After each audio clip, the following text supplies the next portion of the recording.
Today is part 2 in the series of the 2 greatest virtues of both spirituality.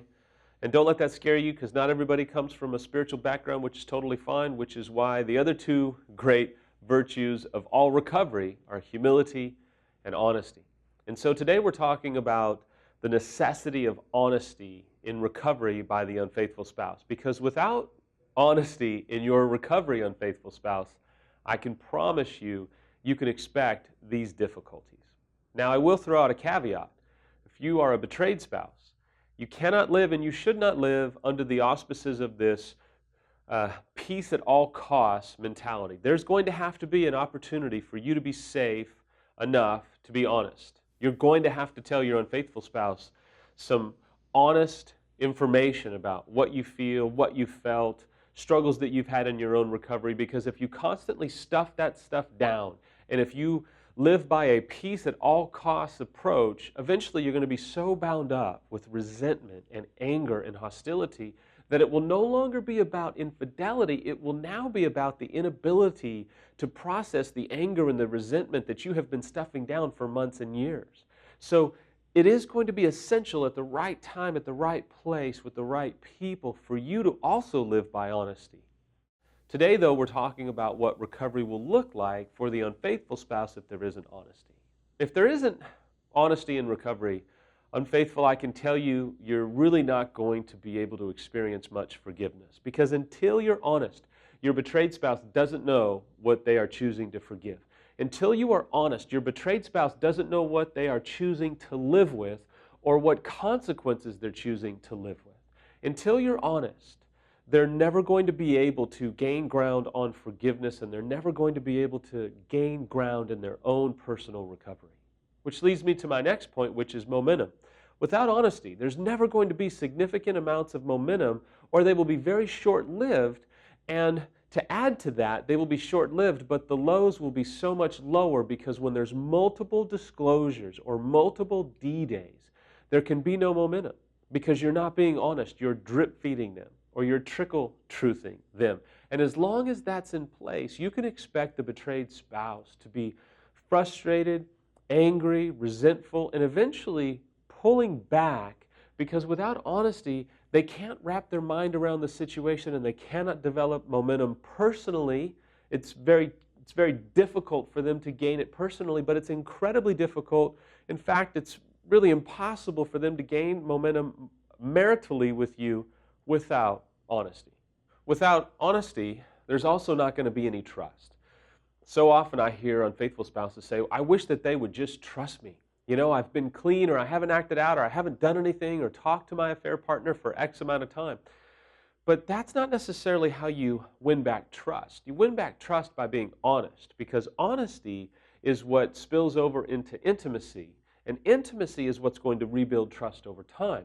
So without you being able to be honest, you can't really expect trust. So if there's not honesty in your recovery, you're going to continue to be frustrated and even angry, unfaithful, because you're not being vulnerable and honest, which means the betrayed is not going to be vulnerable and trusting.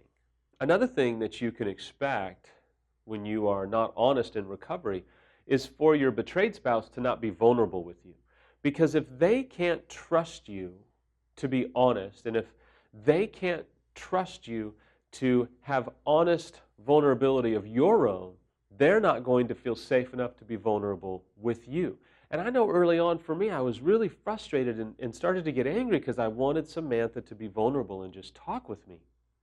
But I had to grab hold of the idea that until Samantha felt like I was being vulnerable and honest, she was not going to reciprocate, because she didn't want to have egg on her face all over again. She didn't want to be vulnerable and be worried that I would throw it back in her face or use it against her later in an argument or as a manipulative tactic to be physically intimate. As long as the betrayed spouse feels like they can't be vulnerable, you as an unfaithful can expect a bit of a roadblock. And so if you want your betrayed spouse to reciprocate and to respond to you and be a safe place. This is absolutely vital. If you want your betrayed spouse to be a safe place for your emotion, for your pain, for your vulnerability, you're going to have to lead the process by being vulnerable. And might I add, humbly vulnerable, without accusation, without blame shifting, without attacking. If you'll be vulnerable and if you'll be honest in that vulnerability, eventually, I promise you, you will see some wonderful reconciliation and some wonderful reciprocity, if you will, from your betrayed spouse. You can also expect, I know these are kind of heavy today, but you can also expect that your betrayed spouse is not going to be physically intimate with you if they don't feel like you are being honest. As long as they feel dishonesty, it's going to be very tough for them to be fully engaged physically with you. What you also don't want, and this happens frequently, is you don't want your betrayed spouse to be physically intimate with you when they don't trust you, because what happens is they'll be intimate with you and then they will be angry at themselves later, and then they will deal with you, or they will maybe even take out their anger at themselves, at you, or it will come back to make things difficult because they were being intimate with you as an attempt to woo you back or to reconnect with you, and then you're dishonest, and now their vulnerability has been trampled upon, and so they're going to pull back even more and be more guarded than they already were. So my unfaithful friends, if you want to see an absolute revolution in your recovery, both personally and maritally, you're going to have to be humble and you're going to have to be honest.